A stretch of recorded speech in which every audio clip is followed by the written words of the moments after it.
कहानी मंच में आज सुनिए मुंशी प्रेमचंद द्वारा लिखी कहानी लॉटरी। जल्दी से मालदार हो जाने की हवस किसे नहीं होती। उन दिनों जब लॉटरी के टिकट आए तो मेरे दोस्त विक्रम के पिता, चचा, अम्मा और भाई सभी ने एक एक टिकट खरीद लिया। कौन जाने किसकी तकदीर जोर करे, किसी के नाम आए रुपया रहेगा तो घर में ही। मगर विक्रम को सब्र न हुआ। औरों के नाम रुपये आएंगे फिर उसे कौन पूछता है। बहुत होगा 10-5 हज़ार उसे दे देंगे। इतने रुपयों में उसका क्या होगा। उसकी जिंदगी में बड़े बड़े मंसूबे थे। पहले तो उसे संपूर्ण जगत की यात्रा करनी थी, एक एक कोने की। पेरू और ब्राजील और टिम्बकटू और होनोलुलु ये सब उसके प्रोग्राम में थे। वह आंधी की तरह महीने 2 महीने उड़कर लौट आने वालों में न था। वह एक एक स्थान में कई कई दिन ठहरकर वहाँ के रहन सहन, रीति रिवाज आदि का अध्ययन करना और संसार यात्रा का एक वृहद ग्रंथ लिखना चाहता था। फिर उसे एक बहुत बड़ा पुस्तकालय बनवाना था जिसमें दुनिया भर की उत्तम रचनाएं जमा की जाएं। पुस्तकालय के लिए वह 2 लाख तक खर्च करने को तैयार था। बंगला, कार और फर्नीचर तो मामूली बातें थीं। पिता या चचा के नाम रुपए आए तो 5,000 से ज्यादा का डॉल नहीं। अम्मा के नाम आए तो 20,000 मिल जाएंगे। लेकिन भाई साहब के नाम आ गए तो उसके हाथ धोला भी न लगेगा। वह आत्माभिमानी था। घर वालों से खैरात या पुरस्कार के रूप में कुछ लेने की बात उसे अपमान सी लगती थी। कहा करता था, भाई किसी के सामने हाथ फैलाने से तो किसी गड्ढे में डूब मरना अच्छा है। जब आदमी अपने लिए संसार में कोई स्थान न निकाल सके तो यहाँ से प्रस्थान कर जाए। वह बहुत बेकरार था। घर में लॉटरी टिकट के लिए उसे कौन रुपए देगा और वह मांगेगा भी तो कैसे। उसने बहुत सोच विचार कर कहा, क्यों न हम तुम साझे में एक टिकट ले लें। तजवीज़ मुझे भी पसंद आई। मैं उन दिनों स्कूल मास्टर था। 20 रुपये मिलते थे। उसमें बड़ी मुश्किल से गुजर होती थी। 10 रुपये का टिकट खरीदना मेरे लिए सफ़ेद हाथी खरीदना था। हाँ, 1 महीना दूध, घी, जलपान और ऊपर के सारे खर्च तोड़कर 5 रुपये की गुंजाइश निकल सकती थी। फिर भी जी डरता था, कहीं से कोई बड़ा रकम मिल जाए तो कुछ हिम्मत बढ़े। विक्रम ने कहा, कहो तो अपनी अंगूठी बेच डालूं, कह दूंगा उंगली से फिसल पड़ी। अंगूठी 10 रुपये से कम की न थी। उसमें पूरा टिकट आ सकता था। अगर कुछ खर्च किए बिना ही टिकट में आधा साझा हुआ जाता है तो क्या बुरा है। सहसा विक्रम फिर बोला, लेकिन भाई तुम्हें नकद देने पड़ेंगे। मैं 5 रुपये नकद लिए बगैर साझे में न करूँगा। अब मुझे औचित्य का ध्यान आ गया। बोला, नहीं दोस्त, यह बुरी बात है। चोरी खुल जाएगी तो शर्मिंदा होना पड़ेगा और तुम्हारे साथ मुझ पर भी डांट पड़ेगी। आखिर यह तय हुआ कि पुरानी किताबें किसी सेकंड हैंड किताबों की दुकान पर बेच डाली जाएं और उस रुपये से टिकट लिया जाए। किताबों से ज़्यादा बेकार हमारे पास और कोई चीज़ न थी। हम दोनों साथ ही मैट्रिक पास हुए थे और यह देखकर कि जिन्होंने डिग्रियां लीं अपनी आंखें फोड़ी और घर के रुपये बर्बाद किए, वह भी जूतियां चटका रहे थे, हमने वहीं हाल्ट कर दिया। मैं स्कूल मास्टर हो गया और विक्रम मटर गश्ती करने लगा। हमारी पुरानी पुस्तकें अब दीमकों के सिवा हमारे किसी काम की न थीं। हमसे जितना चाटते बना चाटा, उनका सत्य निकाल लिया। अब चूहे चाटें या दीमक, हमें परवाह न थी। आज हम दोनों ने उन्हें कूड़े खाने से निकाला और झाड़ पोंछ कर एक बड़ा सा गट्ठर बांध लिया। मास्टर था, किसी बुक सेलर की दुकान पर किताब बेचते हुए झेंपता था। मुझे सभी पहचानते थे, इसलिए यह खिदमत विक्रम के सुपुर्द हुई और वह आधे घंटे में 10 रुपये का एक नोट लिए उछलता कूदता आ पहुंचा। मैंने उसे इतना प्रसन्न कभी न देखा था। किताबें 40 रुपये से कम की न थीं, पर यह 10 रुपये उस वक्त हमें जैसे पड़े हुए मिले। अब टिकट में आधा साझेदार होगा, 10 लाख की रकम मिलेगी। 5 लाख मेरे हिस्से में आएंगे, 5 विक्रम के। हम अपने इसी में मगन थे। मैंने संतोष का भाव दिखाकर कहा, 5 लाख भी कुछ कम नहीं होते जी। विक्रम इतना संतोषी न था। बोला, 5 लाख क्या, हमारे लिए तो इस वक्त 500 भी बहुत है भाई। मगर जिंदगी का प्रोग्राम तो बदलना पड़ गया। मेरी यात्रा वाली स्कीम तो टल नहीं सकती। हाँ, पुस्तकालय गायब हो गया। मैंने आपत्ति की, आखिर यात्रा में तुम 2 लाख से ज्यादा तो न खर्च करोगे। जी नहीं, उसका बजट है 3.5 लाख का। 7 वर्ष का प्रोग्राम है। 50,000 रुपये साल ही तो हुए। 4,000 महीना कहो। मैं समझता हूँ 2,000 में तुम बड़े आराम से रह सकते हो। विक्रम ने गर्म होकर कहा। मैं शान से रहना चाहता हूँ, भिखारियों की तरह नहीं। 2000 में भी तुम शान से रह सकते हो। जब तक आप अपने हिस्से में से 2 लाख मुझे न दे देंगे, पुस्तकालय न बन सकेगा। कोई जरूरी नहीं कि तुम्हारा पुस्तकालय शहर में बेजोड़ हो। मैं तो बेजोड़ ही बनवाऊंगा। इसका तुम्हें अख्तियार है, लेकिन मेरे रुपए में से तुम्हें कुछ न मिल सकेगा। मेरी जरूरतें देखो। तुम्हारे घर में काफी जायदाद है। तुम्हारे सिर कोई बोझ नहीं, मेरे सिर तो सारी गृहस्थी का बोझ है। 2 बहनों का विवाह है, 2 भाइयों की शिक्षा है, नया मकान बनवाना है। मैंने तो निश्चय कर लिया है कि सब रुपए सीधे बैंक में जमा कर दूंगा। उनके सूद से काम चलाऊंगा। कुछ ऐसी शर्तें लगा दूंगा कि मेरे बाद भी कोई इस रकम में हाथ न लगा सके। विक्रम ने सहानुभूति के भाव से कहा। हाँ, ऐसी दशा में तुमसे कुछ मांगना अन्याय है। खैर, मैं ही तकलीफ उठा लूंगा, लेकिन बैंक के सूद की दर तो बहुत गिर गई है। हमने कई बैंकों में सूद की दर देखी, अस्थायी कोष की भी, सेविंग बैंक की भी। बेशक दर बहुत कम थी। 2-2.5 रुपये सैकड़े ब्याज पर जमा करना व्यर्थ है। क्यों न लेन देन का कारोबार शुरू किया जाए। विक्रम भी अभी यात्रा पर न जाएगा। दोनों के साझे में कोठी चलेगी। जब कुछ धन जमा हो जाएगा तब वह यात्रा करेगा। लेन देन में सूद भी अच्छा मिलेगा और अपना रोब दाब भी रहेगा। हाँ, जब तक अच्छी जमानत न हो, किसी को रुपया न देना चाहिए, चाहे असामी कितना ही मातबर क्यों न हो। और जमानत पर रुपए दे ही क्यों, जायदाद रेहन लिखाकर रुपए देंगे, फिर तो कोई खटका न रहेगा। यह मंजिल भी तय हुई। अब यह प्रश्न उठा कि टिकट पर किसका नाम रहे। विक्रम ने अपना नाम रखने के लिए बड़ा आग्रह किया। अगर उसका नाम न रहा तो वह टिकट ही न लेगा। मैंने कोई उपाय न देखकर मंजूर कर लिया, और बिना किसी लिखा पढ़ी के, जिससे आगे चलकर मुझे बड़ी परेशानी हुई। एक एक करके इंतजार के दिन काटने लगे। भोर होते ही हमारी आंखें कैलेंडर पर जाती। मेरा मकान विक्रम के मकान से मिला हुआ था। स्कूल जाने के पहले और स्कूल से आने के बाद हम दोनों साथ बैठकर अपने अपने मंसूबे बांधते, और इस तरह साएं साएं कि कोई सुन न ले। हम अपने टिकट खरीदने का रहस्य छिपाए रखना चाहते थे। यह रहस्य जब सत्य का रूप धारण कर लेगा, उस वक्त लोगों को कितना विस्मय होगा। उस दृश्य का नाटकीय आनंद हम नहीं छोड़ना चाहते थे। एक दिन बातों बातों में विवाह का जिक्र आ गया। विक्रम ने दार्शनिक गंभीरता से कहा, भाई, शादी वादी का जंजाल तो मैं नहीं पालना चाहता। व्यर्थ की चिंता और हाय हाय, पत्नी की नाज बर्दारी में ही बहुत से रुपए उड़ जाएंगे। मैंने इसका विरोध किया। हाँ, यह तो ठीक है, लेकिन जब तक जीवन के सुख दुख का कोई साथी न हो, जीवन का आनंद ही क्या। मैं तो विवाहित जीवन से इतना विरक्त नहीं हूं। हाँ, साथी ऐसा चाहता हूं जो अंत तक साथ रहे, और ऐसा साथी पत्नी के सिवा दूसरा नहीं हो सकता। विक्रम जरूरत से ज्यादा तुनुक मिजाजी से बोला। खैर, अपना अपना दृष्टिकोण है। आपको बीवी मुबारक और कुत्तों की तरह उसके पीछे पीछे चलना, तथा बच्चों को संसार की सबसे बड़ी विभूति और ईश्वर की सबसे बड़ी दया समझना मुबारक। बंदा तो आज़ाद रहेगा, अपने मजे से चाहे और जब चाहा उड़ गए और जब चाहा घर आ गए। यह नहीं कि हर वक्त एक चौकीदार आपके सिर पर सवार हो। जरा सी देर हुई घर आने में और फौरन जवाब तलब हुआ। कहाँ थे अब तक? आप कहीं बाहर निकले और फौरन सवाल हुआ, कहाँ जाते हो? और जो कहीं दुर्भाग्य से पत्नी जी भी साथ हो गई, तब तो डूब मरने के सिवा आपके लिए कोई मार्ग ही नहीं रह जाता। न भैया, मुझे आपसे जरा भी सहानुभूति नहीं। बच्चे को जरा सा जुकाम हुआ और आप बेतहाशा दौड़े चले जा रहे हैं होम्योपैथिक डॉक्टर के पास। जरा उम्र खिसकी और लौंडे मनाने लगे कि कब आप प्रस्थान करें और वह गुलझर्रे उड़ाएं। मौका मिला तो आपको जहर खिला दिया और मशहूर किया कि आपको कालरा हो गया था। मैं इस जंजाल में नहीं पड़ता। कुंती आ गई। वह विक्रम की छोटी बहन थी, कोई 11 साल की, छठी में पढ़ती थी और बराबर फेल होती थी। बड़ी चिबिल्ली, बड़ी शोक। इतने धमाके से द्वार खोला कि हम दोनों चौंक कर उठ खड़े हुए। विक्रम ने बिगड़कर कहा, तू बड़ी शैतान है कुंती, किसने तुझे बुलाया यहाँ? कुंती ने खुफिया पुलिस की तरह कमरे में नजर दौड़ाकर कहा, तुम लोग हरदम यहाँ किवाड़ बंद किए बैठे क्या बातें किया करते हो? जब देखो यहीं बैठे हो, न कहीं घूमने जाते हो न तमाशा देखने। कोई जादू टोना करते होंगे।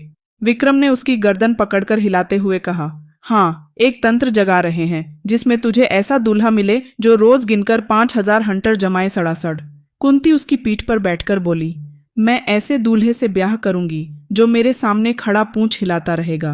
मैं मिठाई के दोने फेंक दूंगी और वह चाटेगा। जरा भी चीं छपड़ करेगा तो कान गर्म कर दूंगी। अम्मा को लॉटरी के रुपए मिलेंगे तो 50,000 मुझे दे देंगे। बस चैन करूंगी। मैं दोनों वक्त ठाकुर जी से अम्मा के लिए प्रार्थना करती हूँ। अम्मा कहती हैं, कुंवारी लड़कियों की दुआ कभी निष्फल नहीं होती। मेरा मन तो कहता है अम्मा को जरूर रुपए मिलेंगे। मुझे याद आया, एक बार मैं अपने ननिहाल देहात में गया था तो सूखा पड़ा हुआ था। भादों का महीना आ गया था, मगर पानी की एक बूंद नहीं। सब लोगों ने चंदा करके गांव की सब कुंवारी लड़कियों की दावत की थी और उसके तीसरे ही दिन मूसलाधार वर्षा हुई थी। अवश्य ही कुंवारियों की दुआ में असर होता है। मैंने विक्रम को अर्थपूर्ण आंखों से देखा। विक्रम ने मुझे। आंखों ही में हमने सलाह कर ली और निश्चय भी कर लिया। विक्रम ने कुंती से कहा, अच्छा तुझसे एक बात कहें, किसी से कहोगी तो नहीं? नहीं, तू तो बड़ी अच्छी लड़की है, किसी से न कहेगी। मैं अब की तुझे खूब पढ़ाऊंगा और पास करा दूंगा। बात यह है कि हम दोनों ने भी लॉटरी का टिकट लिया है। हम लोगों के लिए भी ईश्वर से प्रार्थना किया कर। अगर हमें रुपए मिले तो तेरे लिए अच्छे अच्छे गहने बनवा देंगे। सच। कुंती को विश्वास न आया। हमने कस्में खाईं। वह नखरे करने लगी। जब हमने उसे सिर से पैर तक सोने और हीरे से मढ़ देने की प्रतिज्ञा की, तब वह हमारे लिए दुआ करने पर राजी हुई। लेकिन उसके पेट में मिठाई पच सकती थी। वह जरा सी बात न पची, सीधे अंदर भागी और एक क्षण में सारे घर में वह खबर फैल गई। अब जिसे देखिए विक्रम को डांट रहा है। अम्मा भी, चाचा भी, पिता भी, केवल विक्रम की शुभकामना से या और किसी भाव से। कौन जाने बैठे बैठे तुम्हें हिमाकत ही सूझती है। रुपए लेकर पानी में फेंक दिए। घर में इतने आदमियों ने तो टिकट लिया ही था, तुम्हें लेने की क्या जरूरत थी? क्या तुम्हें उसमें से कुछ न मिलता? और तुम भी मास्टर साहब बिल्कुल घोंघा हो। लड़के को अच्छी बातें क्या सिखाओगे, उसे और चौपट किए डालते हो। विक्रम तो लाडला बेटा था, उसे और क्या कहते। कहीं रूठ कर 1-2 जून खाना न खाए तो आफत ही आ जाती। मुझ पर सारा गुस्सा उतरा। इसके साथ लड़का बिगड़ता है। मुझे अपने बचपन की एक घटना याद आई। होली का दिन था। शराब की एक बोतल मंगवाई गई थी। मेरे मामू साहब उन दिनों आए हुए थे।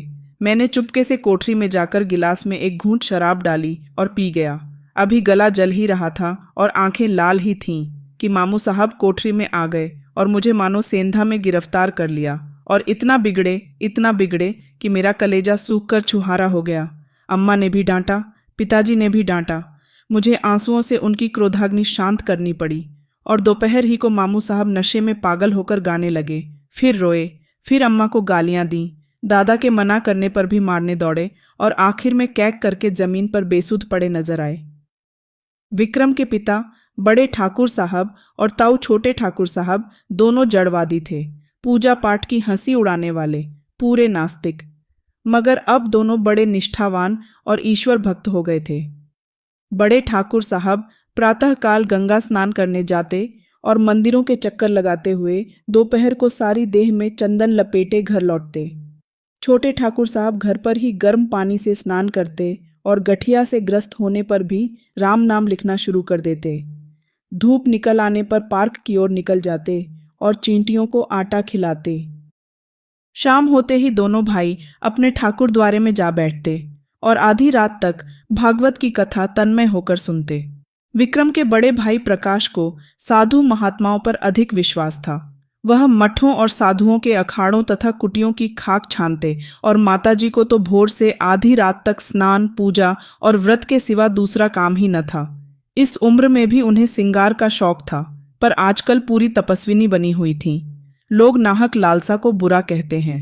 मैं तो समझता हूँ हम में जो यह भक्ति निष्ठा और धर्म प्रेम है, वह केवल हमारी लालसा, हमारी हवस के कारण। हमारा धर्म हमारे स्वार्थ के बल पर टिका हुआ है। हवस मनुष्य के मन और बुद्धि का इतना संस्कार कर सकती है, यह मेरे लिए बिल्कुल नया अनुभव था। हम दोनों भी ज्योतिषियों और पंडितों से प्रश्न करके अपने को कभी दुखी कर लिया करते थे। ज्यों-ज्यों लॉटरी का दिवस समीप आता जाता था, हमारे चित्त की शांति उड़ती जाती थी। हमेशा उसी ओर मन टंगा रहता। मुझे आप ही आप अकारण संदेह होने लगा कि कहीं विक्रम मुझे हिस्सा देने से इनकार कर दे तो मैं क्या करूँगा। साफ इनकार कर जाए कि तुमने टिकट में साझा किया ही नहीं, न कोई तहरीर है न कोई दूसरा सबूत। सब कुछ विक्रम की नीयत पर है। उसकी नीयत जरा भी डांवाडोल हुई तो काम तमाम। कहीं फरियाद नहीं कर सकता, मुंह तक नहीं खोल सकता। अब अगर कुछ कहूं भी तो कुछ लाभ नहीं। अगर उसकी नीयत में फितूर आ गया है तब तो वह अभी से इनकार कर देगा। अगर नहीं आया है तो इस संदेह से उसे मर्मांतक वेदना होगी। आदमी ऐसा तो नहीं है। मगर भाई, दौलत पाकर ईमान सलामत रखना कठिन है। अभी तो रुपए नहीं मिले हैं। इस वक्त ईमानदार बनने में क्या खर्च होता है। परीक्षा का समय तो तब आएगा जब 10 लाख रुपए हाथ में होंगे। मैंने अपने अंतःकरण को टटोला। अगर टिकट मेरे नाम का होता और मुझे 10 लाख मिल जाते तो क्या मैं आधे रुपए बिना कान पूंछ हिलाए विक्रम के हवाले कर देता? कौन कह सकता है, मगर अधिक संभव यही था कि मैं हीले हवाले करता। कहता तुमने मुझे 5 रुपये उधार दिए थे, उसके 10 ले लो, 100 ले लो, और क्या करोगे? मगर नहीं, मुझसे इतनी बदनीयती न होती। दूसरे दिन हम दोनों अखबार देख रहे थे कि सहसा विक्रम ने कहा, कहीं हमारा टिकट निकल आए तो मुझे अफसोस होगा कि नाहक तुमसे साझा किया। वह सरल भाव से मुस्कुराया, मगर यह थी उसके आत्मा की झलक जिसे वह विनोद की आड़ में छिपाना चाहता था। मैंने चौंक कर कहा, सच? लेकिन इसी तरह मुझे भी तो अफसोस हो सकता है।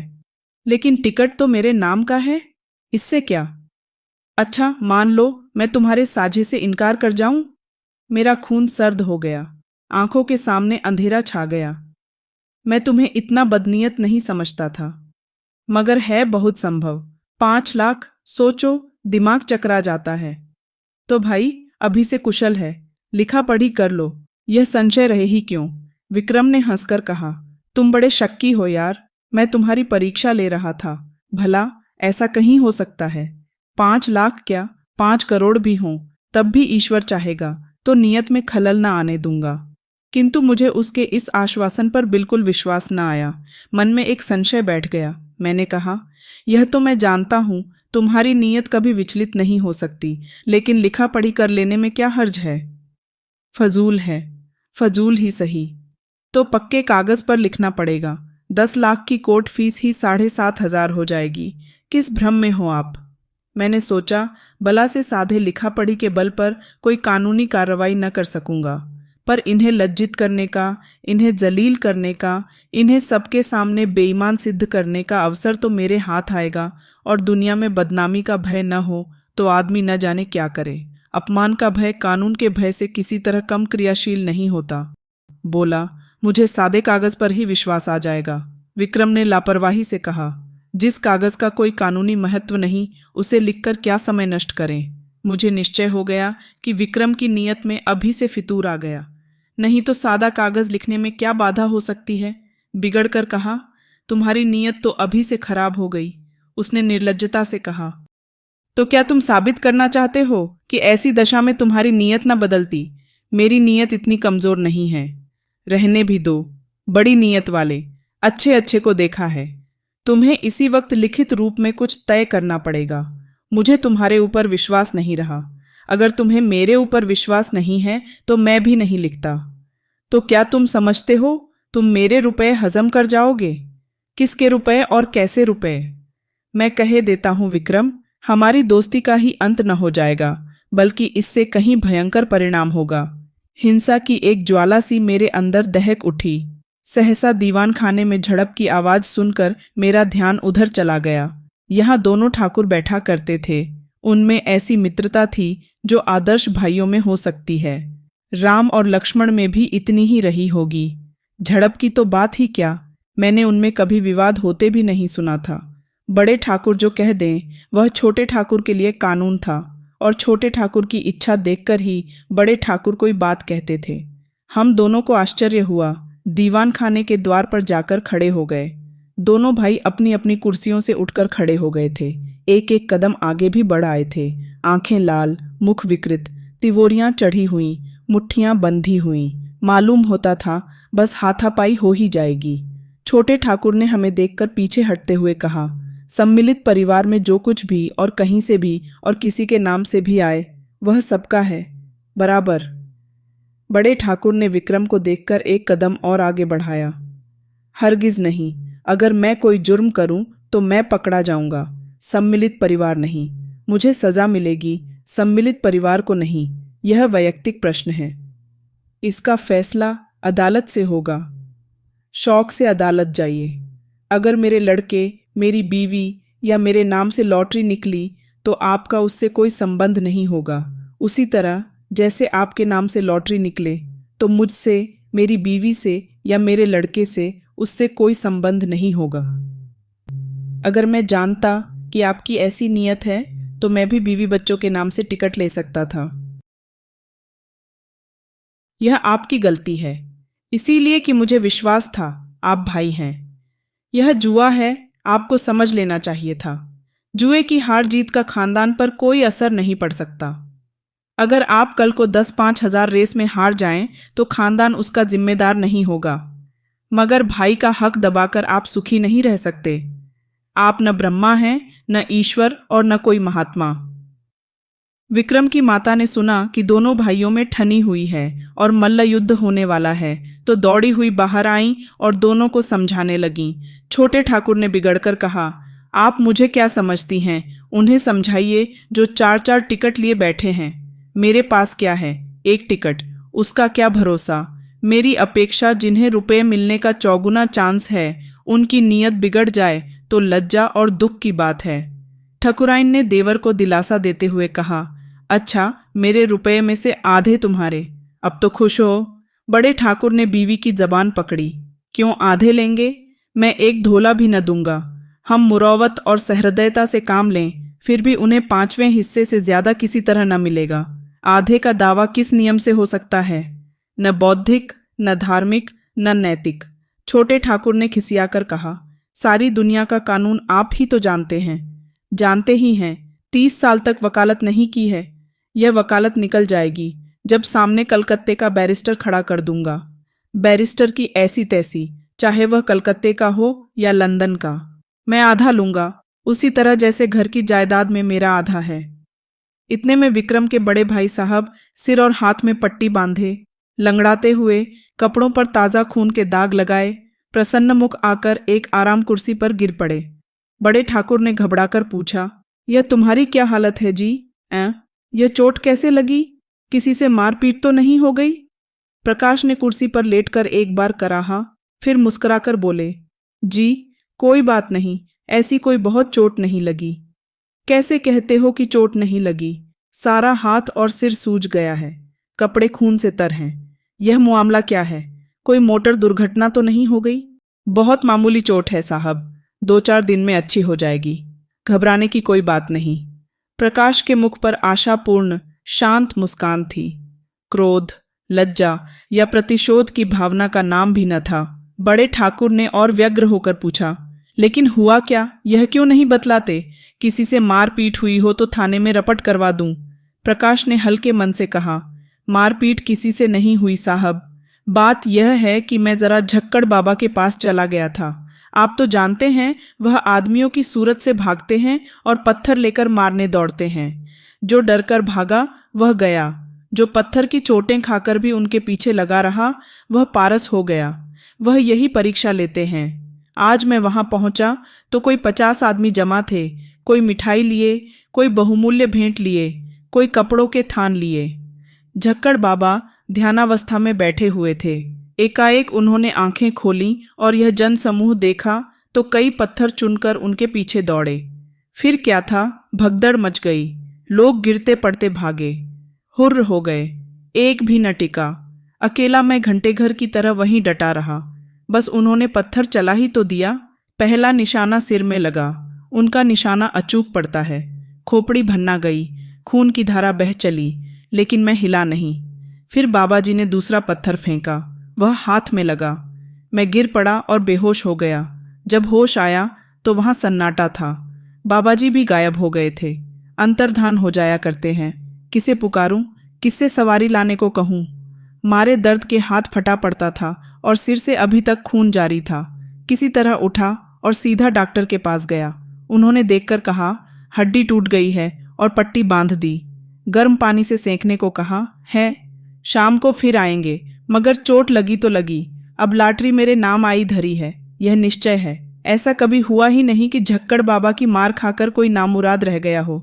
मैं तो सबसे पहले बाबा की कुटी बनवा दूंगा। बड़े ठाकुर साहब के मुख पर संतोष की झलक दिखाई दी। फौरन पलंग बिछ गया। प्रकाश उस पर लेटे। ठकुराइन पंखा झलने लगी। उनका भी मुख प्रसन्न था। इतनी चोट खाकर 10 लाख पा जाना कोई बुरा सौदा न था। छोटे ठाकुर साहब के पेट में चूहे दौड़ रहे थे। ज्यों ही बड़े ठाकुर भोजन करने गए और ठकुराइन भी प्रकाश के लिए भोजन का प्रबंध करने गईं, त्यों ही छोटे ठाकुर ने प्रकाश से पूछा, क्या बहुत जोर से पत्थर मारते हैं? जोर से तो क्या मारते होंगे? प्रकाश ने उनका आशय समझकर कहा, अरे साहब, पत्थर नहीं मारते, बमगोले मारते हैं। देवसा तो डील डॉल है और बलवान इतने हैं कि एक घूंसे में शेरों का काम तमाम कर देते हैं। कोई ऐसा वैसा आदमी हो तो एक ही पत्थर में टेन हो जाए। कितने ही तो मर गए, मगर आज तक झक्कड़ बाबा पर मुकदमा नहीं चला और 2-4 पत्थर मारकर ही नहीं रह जाते। जब तक आप गिर न पड़ें और बेहोश न हो जाएं, वह मारते ही जाएं। मगर रहस्य यही है कि आप जितनी ज्यादा चोटें खाएंगे उतने ही अपने उद्देश्य के निकट पहुंचेंगे।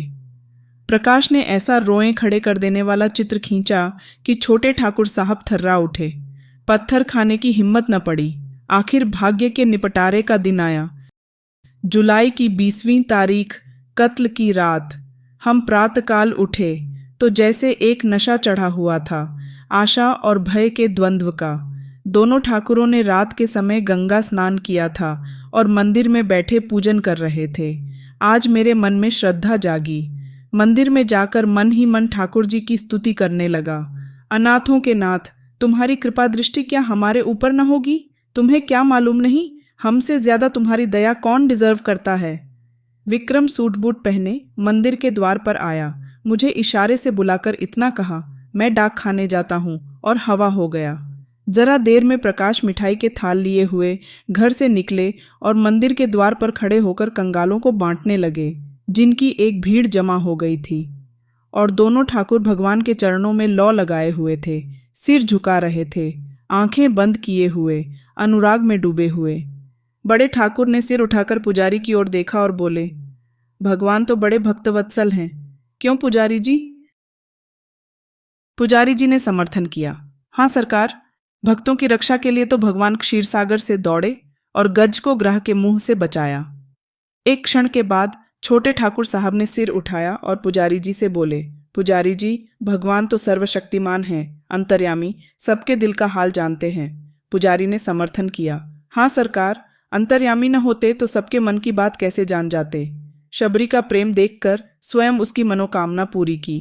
पूजन समाप्त हुआ। आरती हुई। दोनों भाइयों ने आज ऊंचे स्वर से आरती गाई और बड़े ठाकुर ने 2 रुपये थाल में डाले, छोटे ठाकुर ने 4 रुपये डाले। बड़े ठाकुर ने एक बार कोप दृष्टि से देखा और मुंह फेर लिया। सहसा बड़े ठाकुर ने पुजारी से पूछा, तुम्हारा मन क्या कहता है पुजारी जी? पुजारी बोला, सरकार की फतेह है।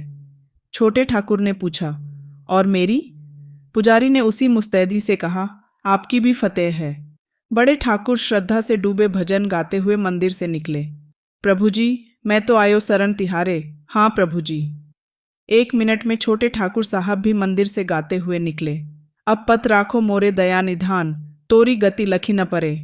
मैं भी पीछे निकला और जाकर मिठाई बांटने में प्रकाश बाबू की मदद करना चाहा। उन्होंने थाल हटाकर कहा, आप रहने दीजिए, मैं अभी बांटे डालता हूँ। अब रही कितनी गई है।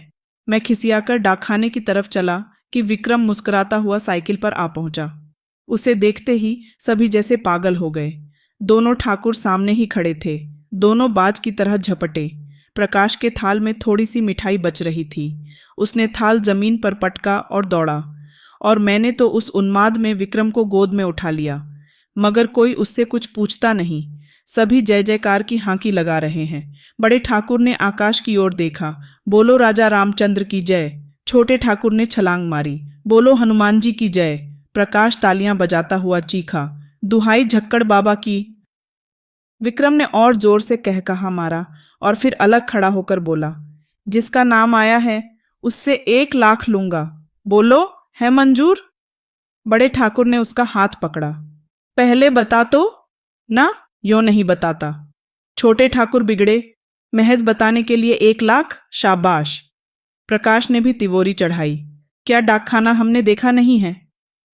अच्छा, तो अपना अपना नाम सुनने के लिए तैयार हो जाओ। सभी लोग फौजी अटेंशन की दशा में निश्चल खड़े हो गए। होश हवाश ठीक रखना। सभी पूर्ण सचेत हो गए। अच्छा, तो सुनिए, कान खोलकर, इस शहर का सफाया है। इस शहर का ही नहीं, संपूर्ण भारत का सफाया है। अमेरिका के एक हबशी का नाम आ गया। बड़े ठाकुर झल्लाए, झूठ झूठ, बिल्कुल झूठ। छोटे ठाकुर ने पैंतरा बदला, कभी नहीं। 3 महीने की तपस्या यूं ही रही। वाह! प्रकाश ने छाती ठोंक कर कहा। यहां सिर मुड़वाए और हाथ तुड़वाए बैठे हैं, दिल लगी है। इतने में और 50 आदमी उधर से रोनी सूरत लिए निकले। ये बेचारे भी डाकखाने से अपनी किस्मत को रोते चले आ रहे थे। मार ले गया, अमेरिका का हबशी, अभागा, पिशाच, दुष्ट। अब कैसे किसी को विश्वास न आता। बड़े ठाकुर झल्लाए हुए मंदिर में गए और पुजारी को डिसमिस कर दिया। इसलिए तुम्हें इतने दिनों से पाल रखा है, हराम का माल खाते हो और चैन करते हो। छोटे ठाकुर साहब की तो जैसे कमर टूट गई। 2-3 बार सिर पीटा और वहीं बैठ गए। मगर प्रकाश के क्रोध का पारावार न था। उसने अपना मोटा सोटा लिया और झक्कड़ बाबा की मरम्मत करने चला। माताजी ने केवल इतना कहा, सभी ने बेईमानी की है, मैं कभी मानने की नहीं। हमारे देवता क्या करें, किसी के हाथ से थोड़े ही छीन लाएंगे। रात को किसी ने खाना नहीं खाया। मैं भी उदास बैठा हुआ था कि विक्रम आकर बोला, चलो होटल से कुछ खा आते हैं, घर में तो चूल्हा नहीं जला। मैंने पूछा, तुम डाक खाने से आए तो बहुत प्रसन्न क्यों थे? उसने कहा, जब मैंने डाक खाने के सामने हजारों की भीड़ देखी तो मुझे अपने लोगों के गधेपन पर हंसी आई। एक शहर में जब इतने आदमी हैं तो सारे हिंदुस्तान में इसके 1000 गुने से कम न होंगे और दुनिया में तो लाख गुने से भी ज्यादा हो जाएंगे। मैंने आशा का जो एक पर्वत सा खड़ा कर रखा था, वह जैसे एक बारगी इतना छोटा हुआ कि राई बन गया और मुझे हंसी आई। जैसे कोई दानी पुरुष छटांग भर अन्न हाथ में लेकर 1 लाख आदमियों को नेवता दे बैठे और यहाँ हमारे घर का एक एक आदमी समझ रहा है कि। मैं भी हंसा। हाँ, बात तो यथार्थ में यही है और हम दोनों लिखाई पढ़ाई के लिए लड़े मरे थे। मगर सच बताना, तुम्हारी नीयत खराब हुई थी या नहीं? विक्रम मुस्कुराकर बोला, अब क्या करोगे पूछकर, पर्दा ढंका रहने दो।